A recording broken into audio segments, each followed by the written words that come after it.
China's rapid transition from a net car importer to the world's largest car exporter has raised concerns among trade partners. Despite an overall decline in Chinese exports, the automotive sector is thriving, with China surpassing Germany in 2022 as the second largest vehicle exporter globally.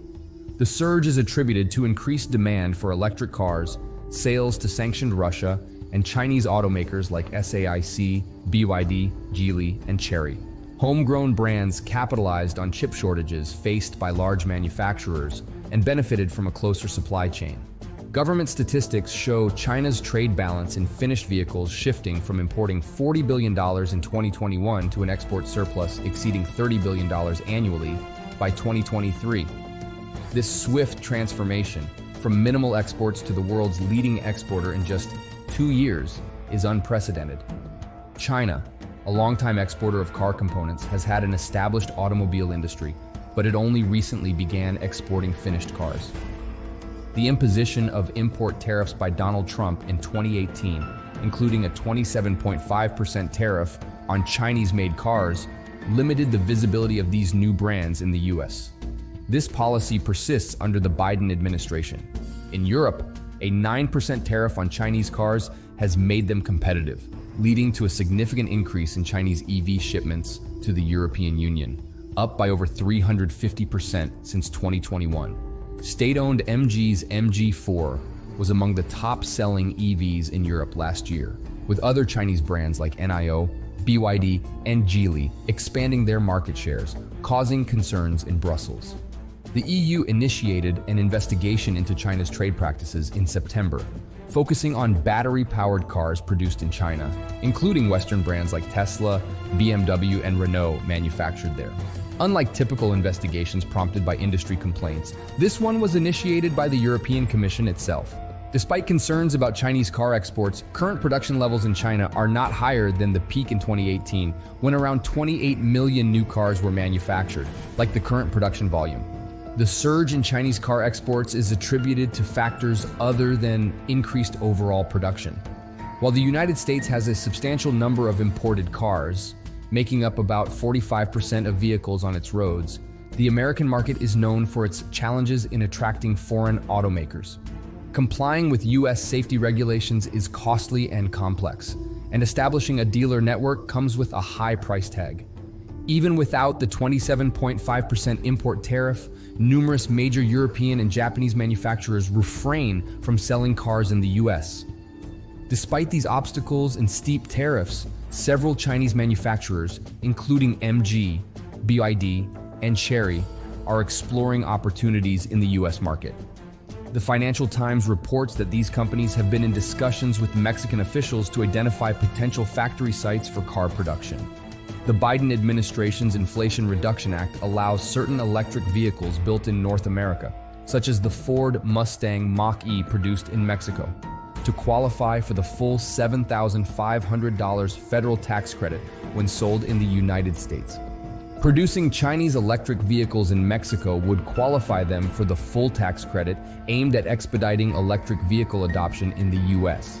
The legislation mandates North American production and sourcing materials from countries with US free trade agreements, excluding components from China or other designated foreign entities. Despite China's robust international car sales, the increase in exports is attributed to a domestic economic slowdown, resulting in lower demand for new cars within China.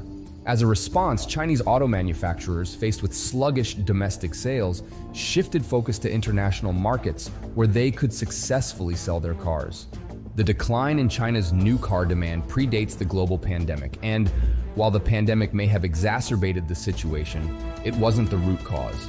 In the early 2000s, robust demand for new cars in China was driven by increasing wealth and extremely low automobile ownership levels.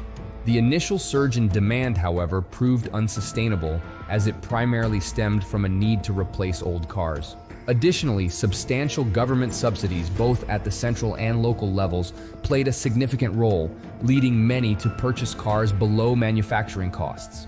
As these subsidies, particularly those from local governments, diminish, the demand for new cars in China has significantly decreased, as they can no longer afford to sustain them. The return of subsidies for new cars in China appears unlikely due to the dependence of local governments on construction-related land leasing, which has dwindled. China has experienced a significant drop in consumption attributed to a real estate collapse, slowing wage growth during the pandemic, rising unemployment, and delayed pay by some employers. This economic environment has led to a decline in car purchases within China. China's significant influx of cars into global markets is driven by overproduction rather than a deliberate export strategy. The surplus of cars, resulting from a lack of domestic demand, compels China to sell them internationally.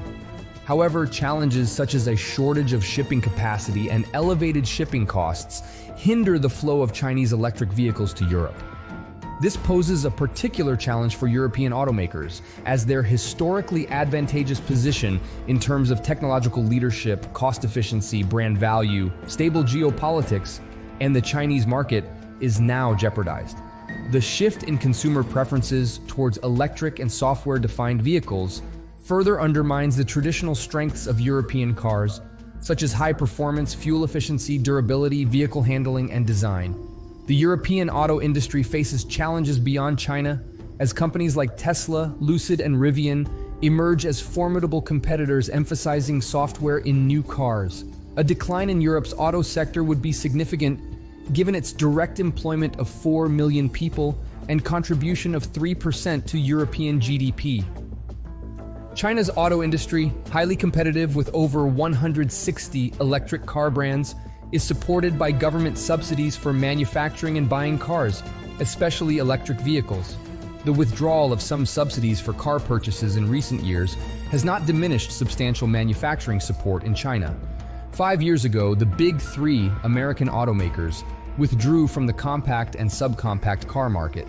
In 2023, the average cost of a new car in the US was $48,000, with the Mitsubishi Mirage priced below $20,000, being the last such car before its discontinuation. Chinese manufacturers dominate global sales of cars priced $12,000 or less, primarily in developing countries. Despite China's extensive EV charging network, 75% of exported Chinese cars use conventional petrol or diesel engines. Inexpensive Chinese cars are popular in Mexico, Ecuador, Australia, South Africa, and Spain, raising concerns globally, especially regarding the export of cheap Chinese electric cars. This has prompted governments to contemplate trade restrictions, with varying incentives for electric vehicles in different countries, such as Brazil's tariff advantage for EVs over combustion cars. The EU also provides substantial benefits for EV manufacturers and buyers. Nations fear that subsidies aimed at promoting the electric car transition may favor foreign manufacturers, posing a threat to domestic employment. China dominates global lithium processing 2/3, cobalt 75%, manganese 95%, and graphite almost all, capacities crucial for electric vehicles. Over 70% of the world's electric car batteries, including those used in American and European vehicles, are produced in China. BYD, China's major electric car manufacturer, gained a cost advantage by initially focusing on battery production for mobile devices. Their ability to manufacture batteries in-house allows them to undercut Western EV prices, amplified by Chinese government subsidies. The U.S. Inflation Reduction Act from 2024 onward disqualifies EVs with battery components from foreign entities for the $7,500 credit. Starting in 2025, restrictions will extend to encompass critical minerals in batteries extracted, processed, or recycled by foreign entities of concern, including China, Iran, Russia, and North Korea. Western governments grapple with the challenge of curbing reliance on subsidized Chinese materials while promoting EV adoption for environmental goals. Ursula von der Leyen's EU investigation into China's trade practices highlights these tensions.